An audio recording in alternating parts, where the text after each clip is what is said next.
কয়রার triple murder মামলার আসামিদের নিয়ে ব্যানারহীন মানববন্ধন নেপথ্যে জমি দখলের সংক্রান্ত সাহা সুলতানা বিশেষ প্রতিনিধি কণ্ঠে আমি শাম্মী তুলতুল। খুলনার কয়রা উপজেলায় এক নৃশংস হত্যাকাণ্ডের শিকার পরিবারের জমি দখল করতে অভিনব ও নাটকীয় কৌশল অবলম্বন করেছে একটি প্রভাবশালী চক্র। 2021 সালের আলোচিত ট্রিপল মার্ডার মামলার চার্জশিটভুক্ত আসামিদের সাথে নিয়ে ব্যানারহীন ও ভাড়ায় চালিত মানববন্ধন করে ভুক্তভোগী পরিবারকে উল্টো হয়রানি করার অভিযোগ উঠেছে। স্থানীয় প্রভাবশালী ফারুক হোসেন মোড়ল এবং নৌবাহিনী সদস্য মোস্তফার নেতৃত্বে এই সাজানো মানববন্ধন ও জমি দখলের পায়তারা চলছে বলে জানা গেছে।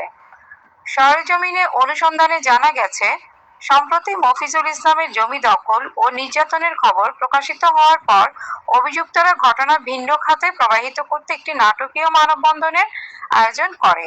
স্থানীয় বাসিন্দা হোসেন মোল্লা, রোকন ও শহীদুলদের দাবি, 500 টাকার বিনিময়ে কিছু ভাড়াটে লোক নিয়ে রাস্তার ওপর এই কর্মসূচি পালন করা হয়, যেখানে কোনো ব্যানার বা সুনির্দিষ্ট দাবি ছিল না। সবচেয়ে চাঞ্চল্যকর তথ্য হলো, এই মানববন্ধনে সরাসরি অংশ নিয়েছেন 2021 সালের সেই ট্রিপল মার্ডার হাবিবুর রহমান, তার স্ত্রী বিউটি খানম ও কন্যা হাবিবা সুলতানা টুনি। হত্যা মামলার চার্জশিটভুক্ত আসামি আল আমিন গাজী, আব্দুল ওহাব, রিজিয়া সুলতানা ও তাসলিমা খানম। খুনের মামলার আসামিরা এভাবে প্রকাশ্যে এসে বাদীর বিরুদ্ধে মিথ্যা ও বানোয়াট তথ্য ছড়িয়ে মানববন্ধন করায় এলাকায় চরম ক্ষোভ ও আতঙ্ক বিরাজ করছে। ভুক্তভোগী মফিজুল ইসলামের অভিযোগ, তার ক্রয়কৃত ও রেকর্ডীয় জমির উপর নজর পড়েছে ফারুক হোসেন মোড়লের। উল্লেখ্য, এই ফারুক মোড়লের আপন বড় ভাই রজত মোড়ল উক্ত ট্রিপল মার্ডার মামলার অন্যতম প্রধান আসামি। মূলত ভাইকে মামলা থেকে বাঁচাতে এবং মফিজুলের জমি হাতিয়ে নিতেই ফারুক মোড়ল ও নৌবাহিনীর সদস্য মোস্তফা হাত মিলিয়েছেন। তারা ইতিমধ্যে ওই জমির একাংশে পাকা দোকান নির্মাণ শুরু করেছিলেন। থানার অভিযোগের পরিপ্রেক্ষিতে কাজ বন্ধ হয়ে যাওয়ায় তারা ক্ষিপ্ত হয়ে মফিজুলের বাড়িতে ঢুকে তার স্ত্রীকে বেধড়ক মারপিট ও ঘরবাড়ি ভাঙচুর করে, যা নিয়ে আদালতে বর্তমানে মামলা চলছে। এলাকাবাসীর দাবি, নৌবাহিনীতে চাকরির সুবাদে মোস্তফা নিজেকে আইনের ঊর্ধ্বে মনে করেন। তিনি এই ট্রিপল মার্ডার মামলার আসামিদের প্রধান অর্থদাতা ও আশ্রয়দাতা হিসেবে কাজ করছেন।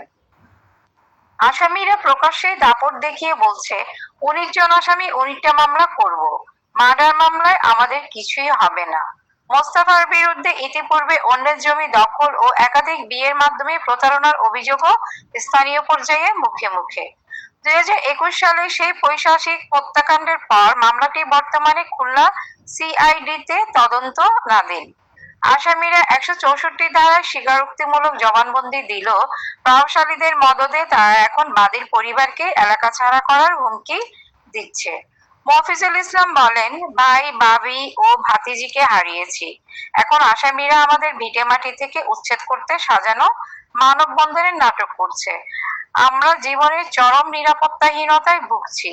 এই সাজানো মানববন্ধন এবং ভূমিদস্যুতার বিরুদ্ধে প্রশাসনের ঊর্ধ্বতন মহলের জরুরি হস্তক্ষেপ ও ঘটনার সুষ্ঠু তদন্তের দাবি জানিয়েছেন ভুক্তভোগী পরিবার ও এলাকাবাসী। অনুসন্ধানী প্রতিবেদনের আগামী পর্বে থাকছে ট্রিপল মার্ডার মামলার আসামিদের সাথে নৌবাহিনী সদস্য মোস্তফার গোপন বৈঠকের চাঞ্চল্যকর তথ্য ও ভিডিও। দৈনিক সাতক্ষীরা দিগন্ত, ডিএসডি টিভি। তার স্ত্রী ও মেয়ের হাত পা বাঁধে। এরপর মা মেয়েকে ধর্ষণের পর 3 জনকে কুপিয়ে হত্যা করে মরদেহ পুকুরে ফেলে দেয়। হত্যাকাণ্ডে কমপক্ষে 6 জন সরাসরি অংশ নেয়। পুলিশ সুপার বলেন, বিকৃত যৌন লালসা, প্রতারণামূলক আর্থিক লেনদেন ও পরকীয়া সম্পর্কে টানাপোড়েনের জেরে দলবদ্ধভাবে হত্যাকাণ্ডটি সংগঠিত হয়। গ্রেপ্তারকৃতদের মধ্যে 6 জনকে রিমান্ডে নিয়ে জিজ্ঞাসাবাদ করা হচ্ছে। মামলায় গ্রেপ্তারকৃতরা হলেন মোহাম্মদ জিয়াউর রহমান জিয়া, রাজিয়া সুলতানা, শামসুর রহমান, মোহাম্মদ সাইফুল ইসলাম বাবলু, আলামিন হোসেন, আসলাম সর্দার, আব্দুল ওয়াহাব উরফে হক, তাসলিমা, শামীমুল ইসলাম অঞ্জন, আব্দুর রশিদ গাজী ও মুস্তফা কামাল। আপনারা জানেন আমরা টেকনিক্যালি এখন অনেক কাজ করি, কিন্তু আমাদের এই যে আসামি যিনি, আমি বলবো উনি বা যেটা এখনো মনে করতেছে আমার কথাগুলো কিন্তু ভাই যদি করে তাহলে I will be in trouble. একটু আপনার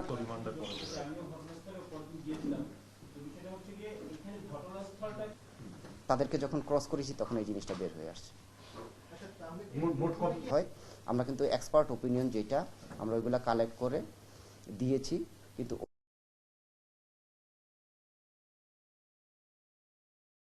যৌন বিকৃতি, সেক্সুয়াল পারভার্সন আমরা যেটাকে বলে থাকি, এবং বিবাহ বহির্ভূত সম্পর্ক, এক্সট্রা ম্যারিটাল অ্যাফেয়ার্স, এবং আমাদের ভিকটিমের সাথে অপর আসামিদের প্রতারণামূলক আর্থিক সম্পর্কর লেনদেনের টানাপোড়েনে এই নৃশংস ঘটনাটি ঘটে থাকতে পারে বলে আমরা মনে করছি। মূল টার্গেট যিনি ছিলেন আব্দুর রশিদ গাজী, এই আসামিকে আমরা ধরতে সক্ষম হই গত 8 জানুয়ারি যশোরের অভয়নগর থেকে, এবং এই আসামি বিজ্ঞ আদালতে স্বীকারোক্তিমূলক জবানবন্দি প্রদান করেন, এবং এই জবানবন্দি এবং আনুষঙ্গিক কিছু তথ্যের ভিত্তিতে পরবর্তীতে আমরা আরও 7 জনকে গ্রেফতার করতে সমর্থ হই। তো এই